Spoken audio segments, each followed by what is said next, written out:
Hello everyone, it's Dawn and welcome back to my channel. Welcome to our subscribers, both long-term and our new subscribers. Lovely to have you all with us. And welcome to anyone who's drifting by and not yet subscribed. If you're enjoying these videos and you enjoy this one, please do hit that subscribe button, click the notification bell, and you'll never miss another video from me. And you may not want to miss any more videos, especially this lot, because I'm going to be starting my series on Monday from the Love from Lizi August pack, which is absolutely amazing. I still haven't been through everything yet, not properly. So what I'm going to do today is I'm not going to do a demonstration today, but what I am going to do is give you a little sneaky peek of some of the things I will be using in my series, which will be starting next Monday. So for my first project, I'm going to be using some of this gorgeous stamp set. I've never seen a stamp set quite as nice as this. It's really nice. And I've figured out how I'm going to use this gorgeous heart-shaped tree. It's such a unique tree, and I thought I've got to find a way of using that.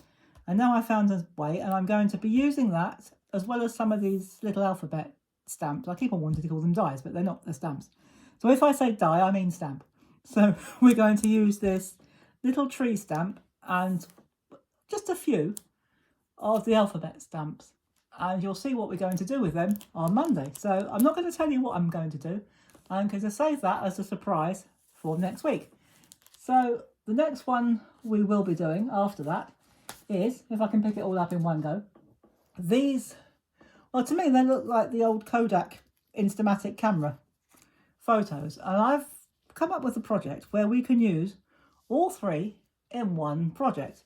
So we'll be using three of those, and we'll be using a couple of scraps from offcuts. Sorry, some people don't like the word scraps, but scraps offcuts from one of these beautiful papers.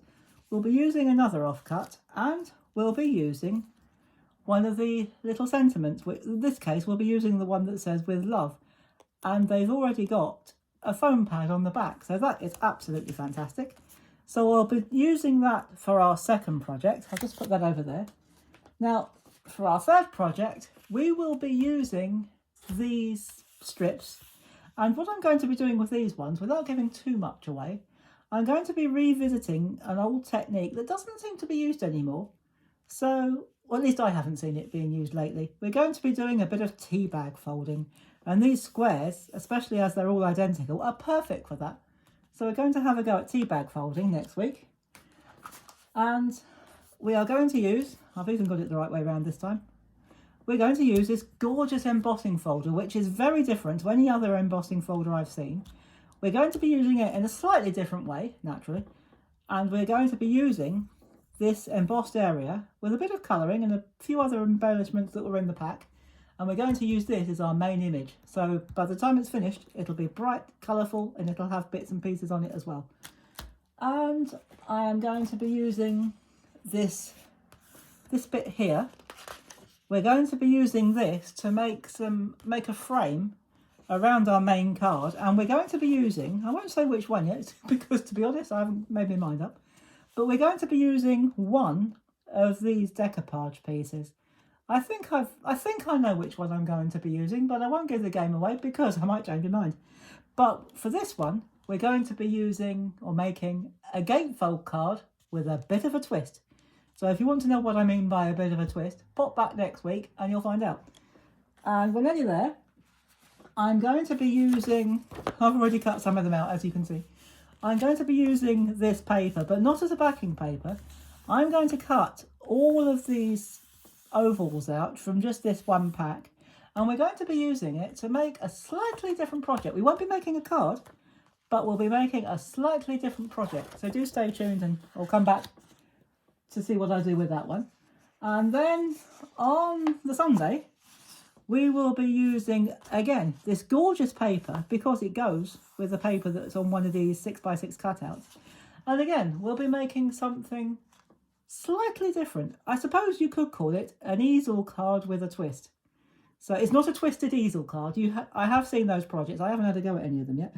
But it's not a twisted easel card. It's a straightforward easel card, but with something extra, a bit of a twist. So pop back next week and you'll see what I do with these gorgeous bits and pieces from the Love from Lizi August pack, which is called Live, Love and Love. And I think it's a wonderful name for a set, and it made me, well, obviously hopefully we're all still alive, and it certainly made me laugh, not because I think it's ridiculous, but because I think it's so fantastic. So do come back next week, see what I do. Originally it was just going to be from Monday through to Sunday, or Monday through Sunday, however you like to say it. But since then I've come up with 3 other projects, so there will be 10 projects altogether, and so I'll be carrying that over to the following week, which will probably be Monday, Wednesday and Friday. But pop back on Monday and you will see what I'm going to be making with this fantastic stamp set. We're going to be starting with a stamp set. We're going to be using the tree and 1 or 2 of the alphabet stamps to make a very special card. So do pop back and join me on Monday. So I hope you've enjoyed this little sneak peek on what we might be getting up to next week. And have a fantastic weekend. Enjoy your weekend, whatever you're doing. And I will see you Monday. And in the meantime, thank you so much for watching. Do take care, everybody. Have fun. And as always, happy crafting. Bye-bye for now.